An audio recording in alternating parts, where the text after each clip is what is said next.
Hello, my name is Mrs. Onachukwa Kudubisi. Shalom. I am an entrepreneur and a teacher. I want to leave you with these 7 things you need to do to come out of debt.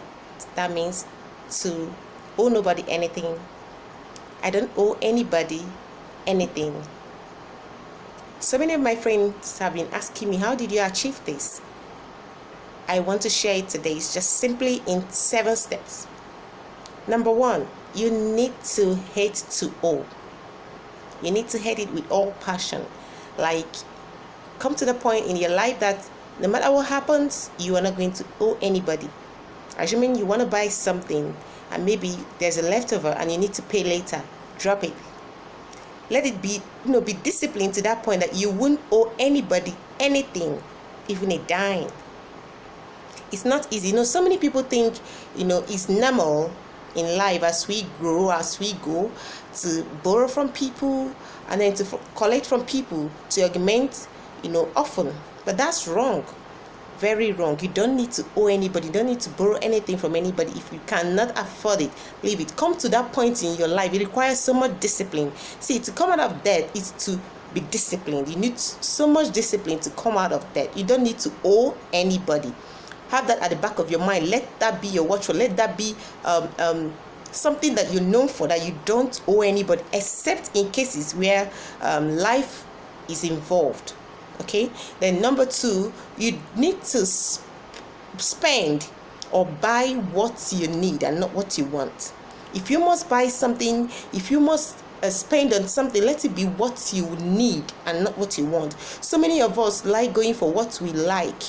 When you go for what you want, you definitely will go for what you like. And before you know it, you have a lot of things that you don't even use. So many of us have clothes, bags, shoes that we don't use or we don't use often. We dump them there just because we like it. You like this color, you like this texture, and then you buy them. Go for what you need. If it's not important, before you buy something, ask yourself, do I need this? If you don't need it, drop it. It's discipline. I am not saying you should not live a luxurious life. When you have enough, then use and buy what you want. But for now that you're struggling, that you're hustling, that you're still, you're still growing. You don't need all those things. If you don't need it, don't buy it, don't get it. Only go for what you need and not what you want. This way, you will limit how you spend, and then you come out of debt. The next one is cut your coats according to the size of your material. Simply put, cut your expenses just within what you earn monthly. So many people put their kids in schools and live in houses that they cannot comfortably afford. They say, yes, I'm living by faith, God can provide. Before you know it, they borrow from her, they borrow from this person, they borrow, and then they try to meet up the next month. Before you know it, they're in deep shit. If you cannot afford it comfortably, don't go for it. It requires so much discipline. And sometimes, it requires going below the standard you want for yourself. Yes, it's very normal to do that, especially when you're still growing. And when you get to that point you want in life, then you can go for beautiful things of life. Please, you mustn't put your kids in schools that are so costly and expensive. There are good schools. Go and search for them that are cheap or cheaper. There are good homes and houses that are cheaper. Most times what even makes me angry is that people want to do these things just because they want to show off, now not because necessarily they need that thing or they need those things. So please cut your expenses within the limit of what you earn monthly or yearly. Okay? Don't go beyond what you can comfortably do. This way you will stay out of debt. Next one is look for a work, something doing that will take care of your basic need, at least 80% of your needs. If you're doing something right now and it's not, meeting up to your needs, your basic needs, look for something, a side hustle. Look for something else, an ad. You can be doing 2 jobs or 3 jobs or 3 things at the same time. Or better still, look for a better job. You can quit that your job and look for something better. Have this at the back of your mind whenever you're choosing something to do, that you have needs, you have things you want to achieve, and then this thing you're doing is what puts food on your table and solve these problems as well. Having this at the back of your mind will help you, to know and to choose when it comes to making choices. Okay? look for a job. That way, when you are a little bit comfortable with what you earn from your working place, you won't go into debt just like that. Okay, the next one is save. If you must come out of debt, if you must owe nobody anything, you must learn to save. People think, what is the need for saving when I'm just, okay, I eat what I want, I don't owe anybody, I'm just save, I just live my life, I'm not owing anybody, I don't borrow. You need to save. You know why? Because whether you like it or not, sometimes in life there are situations that will put you into a point that you need to go out and ask for help. But assuming you have savings, then what will happen? You now fall back on your savings. Whether you like it or yet to, definitely times will come in life that you will want to ask people to help you. But assuming then when you have savings, you don't need to ask people to help you. Just fall back on your savings. Do not save when you must have solved all your problems. Instead, save when you have not even solved your problem. Bring out the money you want to save, the amount you want to save, and then maybe use whatever that is left. Make it this way, keep it this way. Make sure that whatever you're saving every month is not below 10% of your income. I am not saying that must be the limit. No, you can go beyond that. You can go 20%, you can go 30%, you can go 40%, whatever. But make sure you're not saving anything below 10% of your income. Bring it aside, set it aside, and with whatever that is left, solve your problems. But people are not disciplined to do this. They just want to solve the problem and say, well, how can I have money? And then how can I be saving? I have money and then I have problems. Man, make it a habit.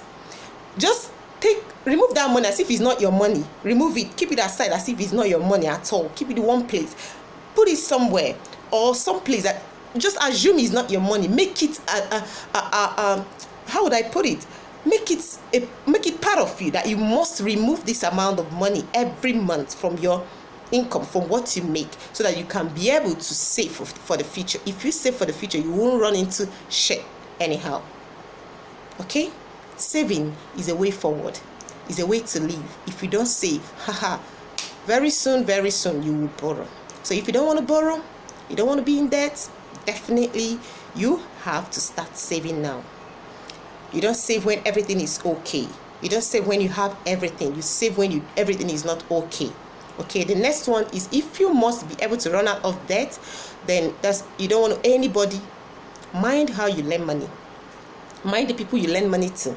If you must lend money to someone, I'm not asking you not to give people or help people, but if you must help people, remember, or if you must borrow money or lend money to some people, rather, please let it be what you can forget, what you can forgo, what you can leave.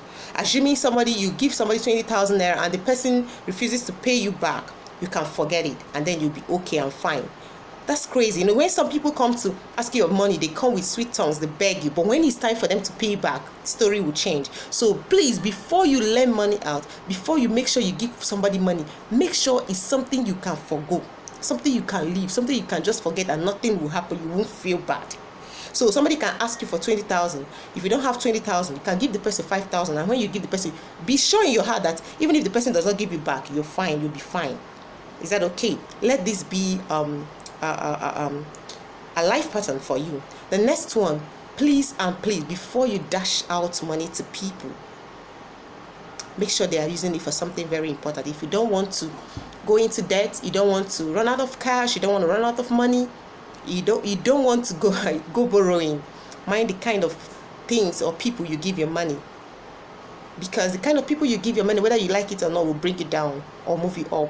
What your money is being used for. Some people don't even know what you put in, the sacrifices, the strength, the energy you put in to make that money. And because somebody just gave it to them and they didn't work for it, so they use it for anything, please monitor the people you give money, follow them up and ask them, what are you using it for? And make sure it's very important. If you're giving money to families, you're giving money to friends, you're giving money to anybody, make sure that they are using it for something useful.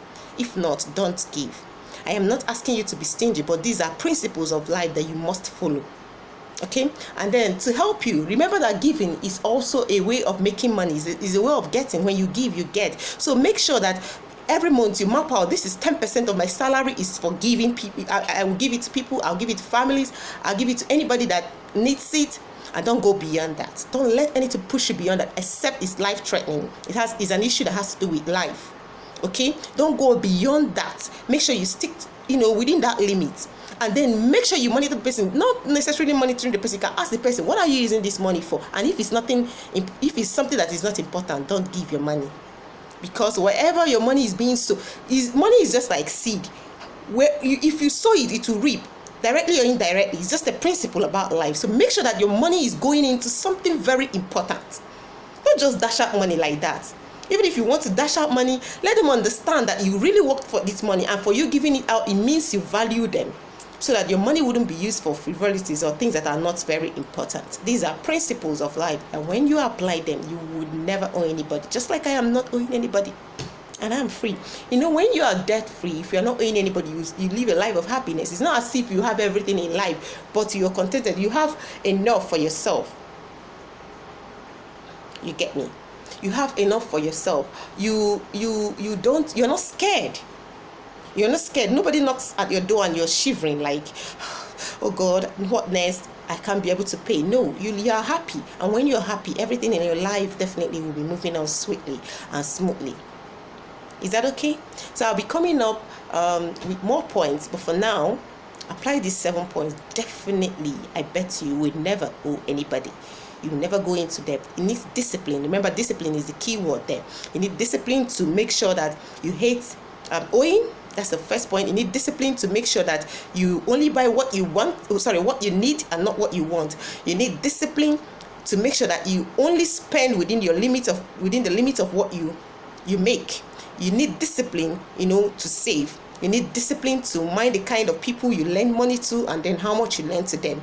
You need discipline to know the kind of people you give money to and what you give to them. God bless you.